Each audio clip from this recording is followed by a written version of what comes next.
All right, class. First off, as always, good day. I'm glad you're here. Today, we are going to be looking at the uh, after effects of Pearl Harbor, how the U.S. gets involved in World War II. And we're actually going to talk a little bit about an incident that the U.S. was not involved in, but because it was a monumental battle, I feel that I had to talk about it. So we're going to be talking about that. Okay, so let's go to the objectives today. We're going to analyze how Americans were captured by Japan because some people were captured, and we're going to talk about that. We're going to examine the Battle of Stalingrad and its outcome. Again, this is the one thing that the United States was not involved in, a battle they were not anywhere near involved in, but it has a significance to it. And we're going to be talking about that. And then we're going to create an argument on whether the U.S. should trust a country that was recently our enemy. We're going to see about that. Okay. So let's go ahead and move to the warm up picture, which you see is 3 propaganda posters. Okay. The one to the left, it says like Schaffwaffen für die Front. Okay. It's like a worker handing, looks like grenades to the soldier. Okay. The middle one, it says we beat them before, we'll beat them again. And the other one says 1778, 1943, Americans will always fight for liberty. Okay, liberty is another word for freedom.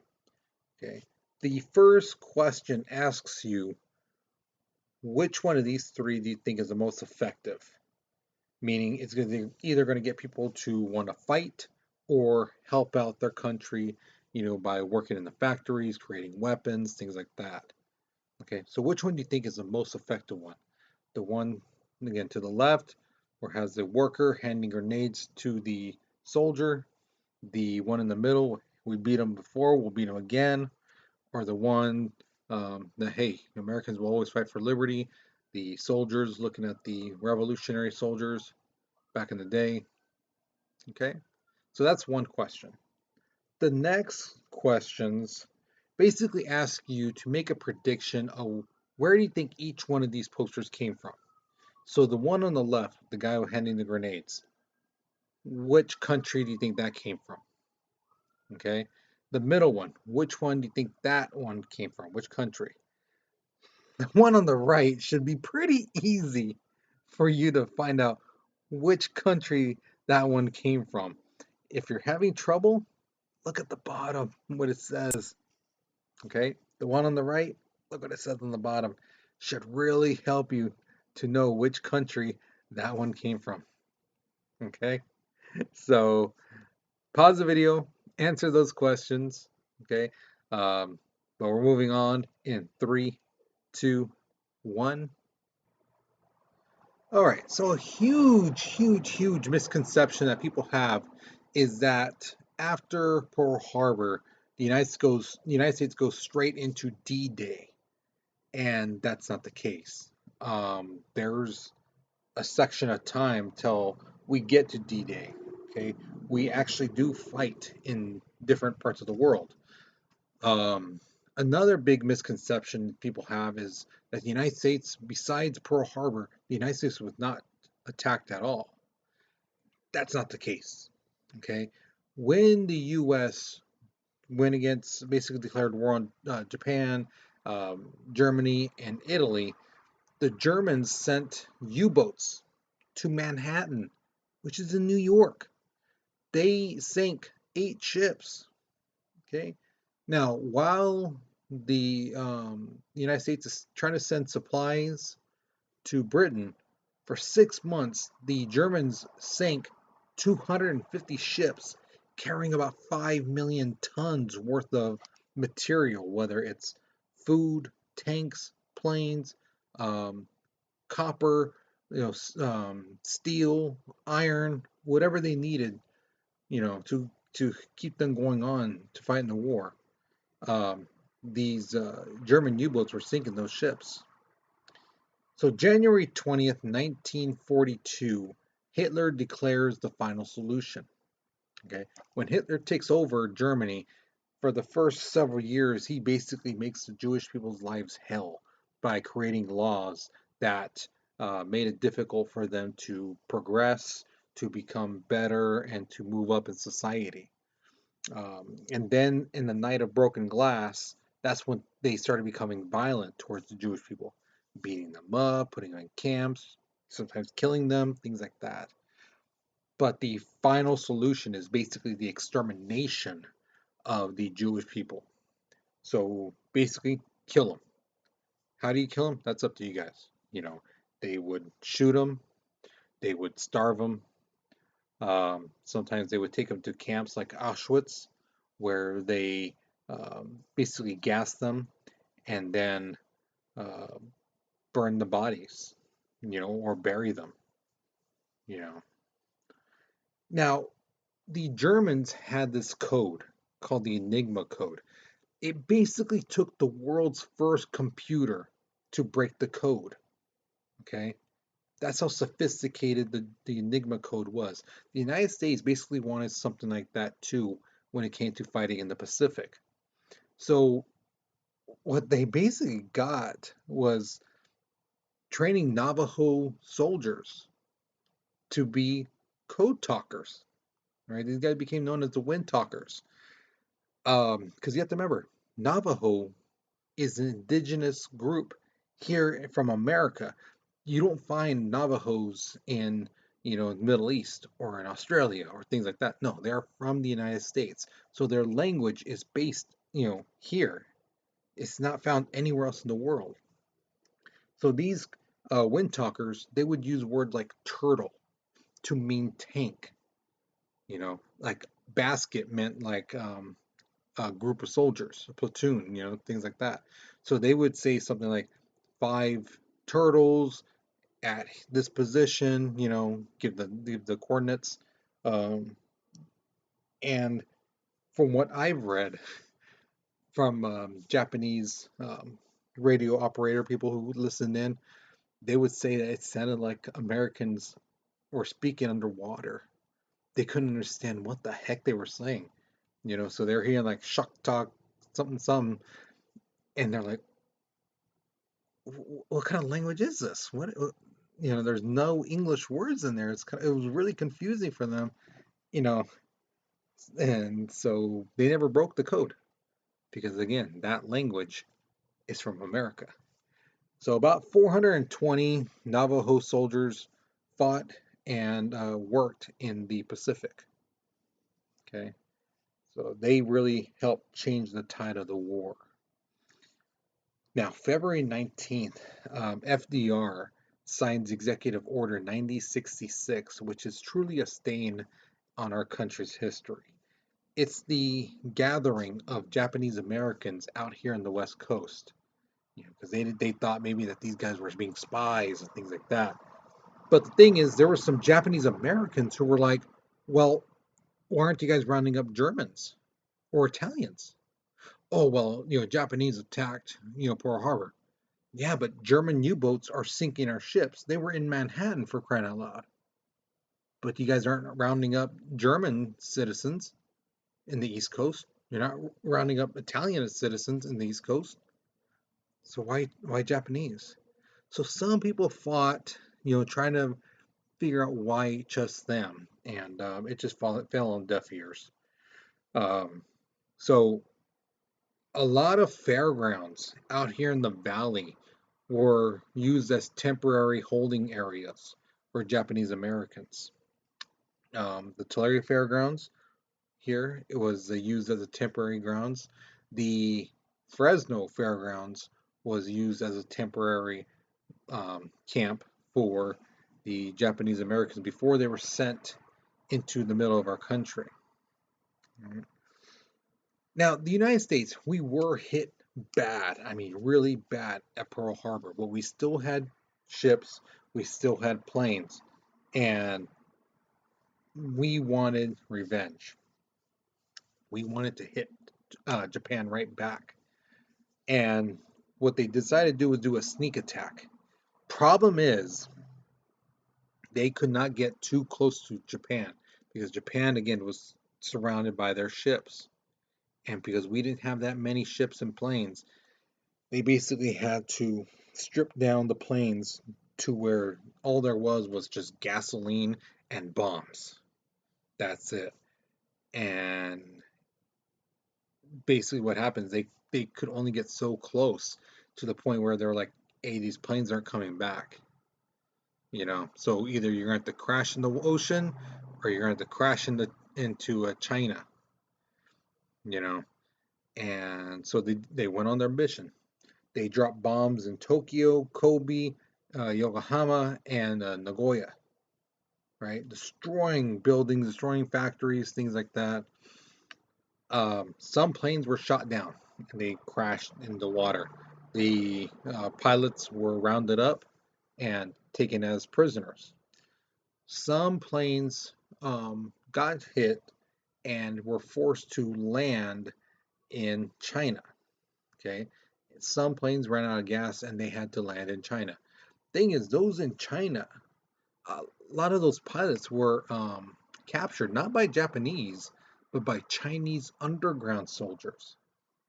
And what they did, it was they thought that like they're like, oh, who you guys, but the language barrier is a problem.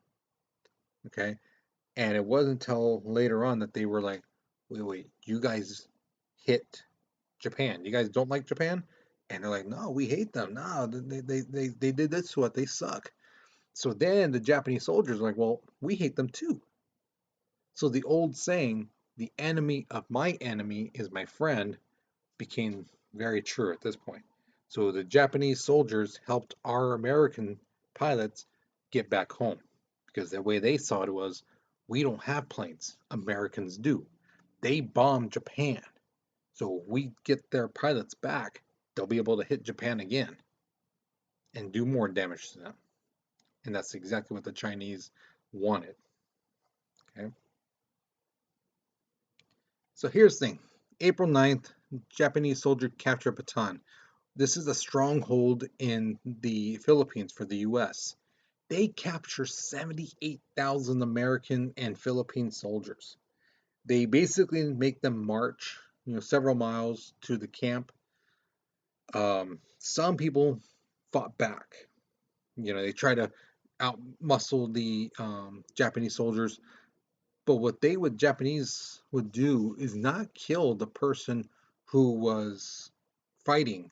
They would kill the person in front of them, the person behind them, maybe the two people in front, two people in the back, as a way of saying like, these people died because of your actions. You keep trying to fight this, you're going to kill more and more of your people. That's how they get into these guys' minds. That these guys didn't have to die, but because what you did, because of your actions, they died. So you live with that. So they got them into the camps, and thousands of guys died from malnutrition, disease, exhaustion, physical abuse, which meant torture as well. And some were just executed just because, you know, hey, these guys, we hear there's a plan to escape. This was going to happen to you, kill somebody, or just like, hey, just a little warning. We tell you guys, we don't mess around, and they might execute somebody. Okay. May 6th, the Philippines is completely under Japanese control. The very next day, the U.S. gets a hold of the Coral Sea area. This is where we use our as our fallback spot. This is our foot in, and in just in case we attack somewhere, we can always fall back to the Coral Sea area. Now, the U.S. cryptographers, people who are intercepting messages and deciphering them, decipher a message sent by Japan, basically saying that they wanted to capture Hawaii, specifically Honolulu, because that's where Pearl Harbor was. They wanted to capture it and keep every American person as a hostage and basically force the United States to get out of the war. Now, Again, the United States has very limited ships, very limited planes, and they basically decipher the codes and they intercept the Japanese planes and ships on their way to Hawaii, right? Um, Japan lost 3,500 men, four carriers, a cruiser, and 332 planes. That's quite a bit. The United States only lost 307 men, a carrier, a destroyer, and 150 planes. Okay, we won this battle. Some of these, if I remember right, at least one captain, I want to say it was for the cruiser, basically told his men, "Hey, you guys get on the boats, the life rafts, get away from here. Go get on that other boat. I'm gonna scuttle the ship."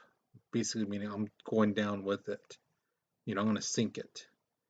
And if I remember right, his like next in line, his next top officer asked to stay with him, and they went down with the ship. It's a thing of honor. The captain goes down with the ship. Um, Now, why is this so significant? Not only did the United States stop an invasion plan, hostage situation too. This is the first time in 350 years that Japan has lost a navy battle. Okay, and here's the thing: like I told the, everyone in class, it's not like Japan was just sitting back, not fighting for like 20 years, 50 years, 100 years. No, they were constantly fighting. China and other countries, things like that, and they fought in the seas. You know, so it's not like they were just sitting back. Only between the 350 years, they only fought like three times. No, they fought many times, but they never lost until now. So it was a shot to the gut for them. How can these guys who have very little planes, very little ships, were able to beat us? All right, so here's your next question. If you were a prisoner of war, would you fight back against your captors? Would you try to escape, or would you do nothing? Now remember, for every time you do something, either you or your comrades are going to get punished. So let's say you try to fight back. Again, they might not kill you. They might torture you. They might kill the people you talk to the most, your best friends, stuff like that, your roommates, your bunkmates or whatever. They might kill them because of your actions. Same thing with if you try to escape. If you don't succeed, they might kill just a bunch of people because, hey, this is the punishment. If you try to escape, this is what's going to happen. These other people are going to pay the price because of what you did. So, would you risk it still, knowing that? Or would you basically do nothing and just, you know, what would you do? Okay. Could you live with the consequences that other people might die because of your actions? Okay. So pause the video, think about it. What would you really do? Think about your best friends and stuff like that fighting alongside you, and you're in the same, prison war camp. Would you risk it? Okay. So pause the video, but we're moving on in three, two, one. Okay, so the Japanese hit a military outpost in Fort Stevens, Oregon, which is just north of California. Okay. Now, on August 7, 1942, American and Japan land forces fight for the first time against each other at the Battle of Guadalcanal. It takes like 6 months, but the U.S. would win. However, it took a lot of lives. Japan lost 24,000 men. The U.S., we lost about 1,600 men, but we had about 4,200 that were injured. Because the thing is, remember, this place, Guadalcanal, it's forest land, it's jungle. So a lot of these guys were like spraying and praying type of thing going on. So a lot of people got hit in the shoulders, arms, legs, things like that. Some thousands died from tropical diseases. because you have to remember mosquitoes and things like that. The water has malaria, the mud, who knows what's in there, fecal matter, caca from birds and bugs and things like that. If you got a cut or a wound and that stuff gets in your bloodstreams, that can cause infections and things like that. Okay. Now, the Battle of Stalingrad was huge. Okay. Stalin thought Hitler was going to go after Moscow, which is the heart of Russia. But Hitler wanted to go against Stalingrad. He wanted that area for two reasons mainly. One, it was the industrial center of Russia. This is a place where they're making the bombs, they're making the planes, the tanks, the guns, the bullets, things like that. And also, the name of the town is called Stalingrad. It's named after their leader. So how, in Hitler's point of view, how glorious would it be if the town named after the leader was taken? Basically telling the Russian people, look, your leader can't even defend the town that's named after him. Okay. Um, Thing is, the Russians knew if he wasn't going after Moscow, he would go after Stalingrad. Okay. Now, before they got there, Hitler sends a message to the people in Stalingrad saying, every man who's basically there, whoever's captured and stuff like that, you're going to be killed. Any woman who's there or captured, you will be deported to Germany. Okay. Now, Stalin gave an order too. Basically, any guy, girl, whomever, who's strong enough to hold a rifle should be fighting. Now, I've asked the class, my two classes, how old do you think somebody would be that they could hold a rifle? Maybe shoot it too. Maybe not good, but just shoot it. How old would that person be? How old do you think that a kid would be? And some people said 8, 10 years old. That they could hold a rifle up and shoot it. And that's exactly what Stalin was saying. You're old enough to hold a rifle, get a rifle, and fight. The fighting started on August 23rd, 1942. So here's your next question. Which of these traits do you feel is the most important for a soldier to have during war? Mental strength, right? That they're able to not be psyched out, they're not going to be falling apart in pieces when, somebody next to them dies, things like that. They'll be mentally okay to keep fighting and things like that. Tough and be mentally tough. Physically strong. You think, hey, you know, you're told to go up this hill carrying all this other stuff, that they could do it. They could physically do it. They get shot in the arm, the leg, they could still continue on. Their physical strength keeps them going. High morale, determination, confidence, like, hey, this is my duty, this is my orders, I'm going to get it done no matter what it takes, I'm going to persist, you know. Do you think skill with the weapon, whether it's hand to hand, knives, pistols, rifles, snipers, do you think being skilled with the weapon is the most important thing? Or do you think being smart, being able to see the field, be like, yeah, we shouldn't go down this way because that's where an ambush probably is. We should flank this way. Or during battle, knowing, okay, this is not working. We should try this. Maybe if we go flank them on this side, we can do this and that. Or we have this amount of weapons, we have this amount of bombs. We could do this to slow them down or to trap them. Things like that. Or just straight being lucky. It's happened so many times that I've read where soldiers got shot in the helmet and just the bullets ricocheted. Instead of the bullet going right through, it just ding ding. People running into jungle, bullets are flying right through, past them. That's just straight luck. So what do you think? Which one of these is the most important to have?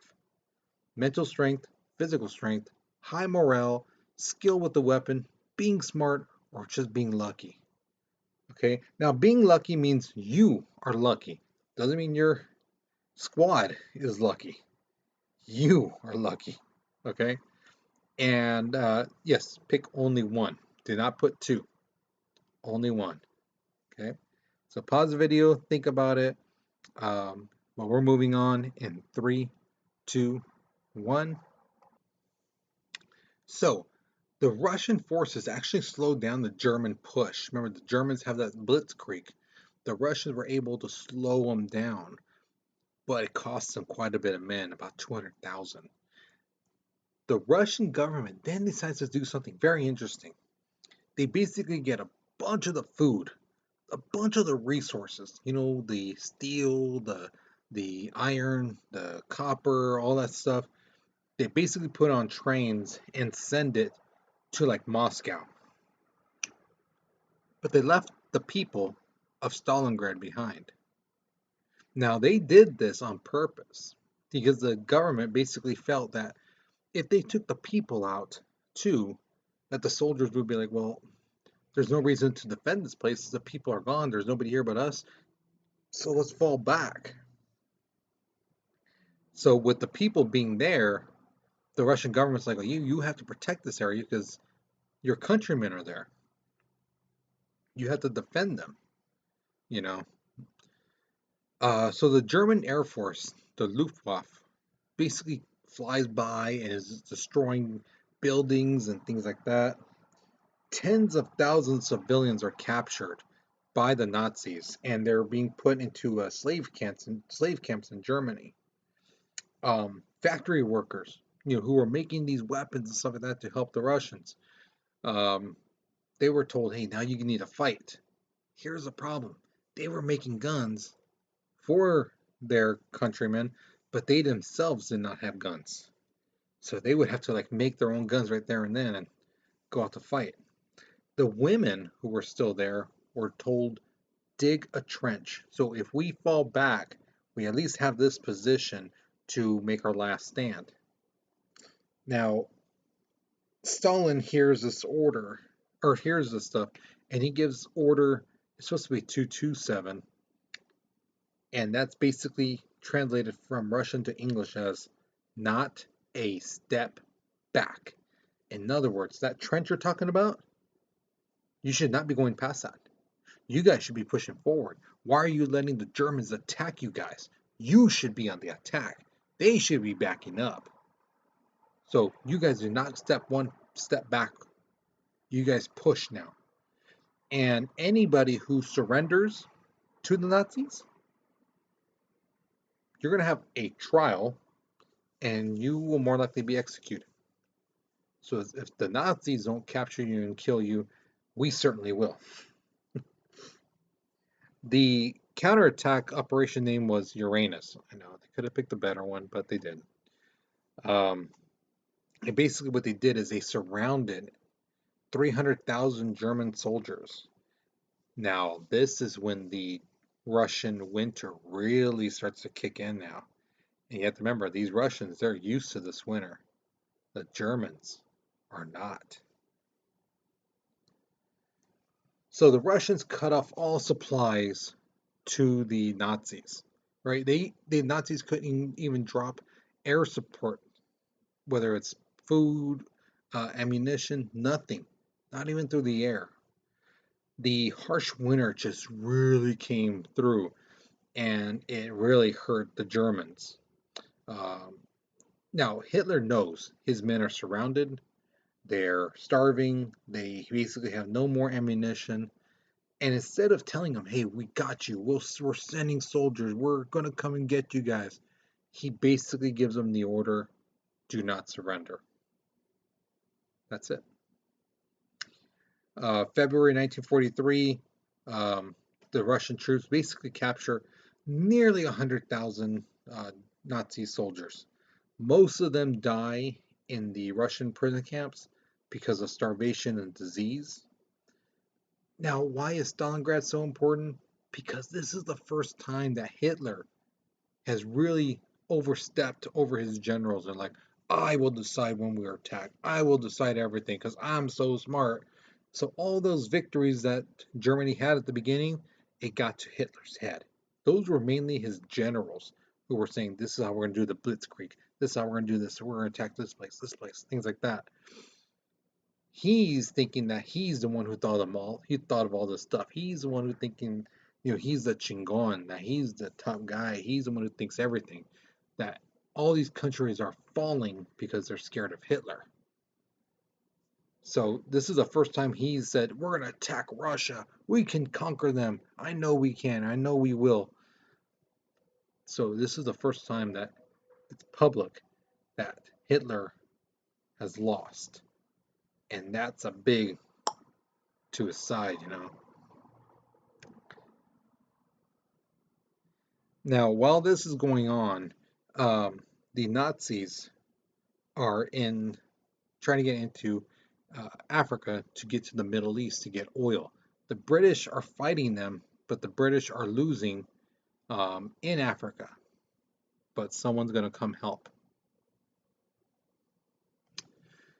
So here's your next question. Do you believe women should be allowed to fight in a war? Why or why not?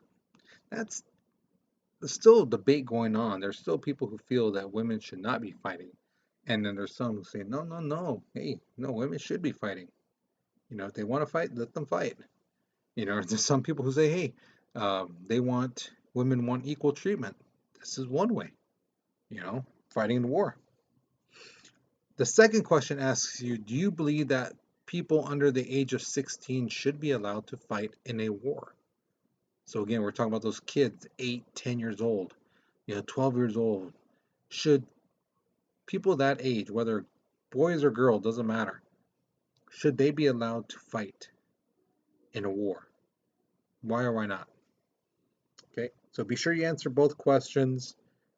Think about it, write it down, but we're moving on in 3, 2, 1.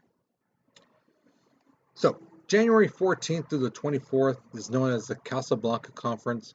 FDR and Churchill are there, and they basically say the only way they'll accept the Nazi, the Italian, or the Japanese surrender is if it's unconditional.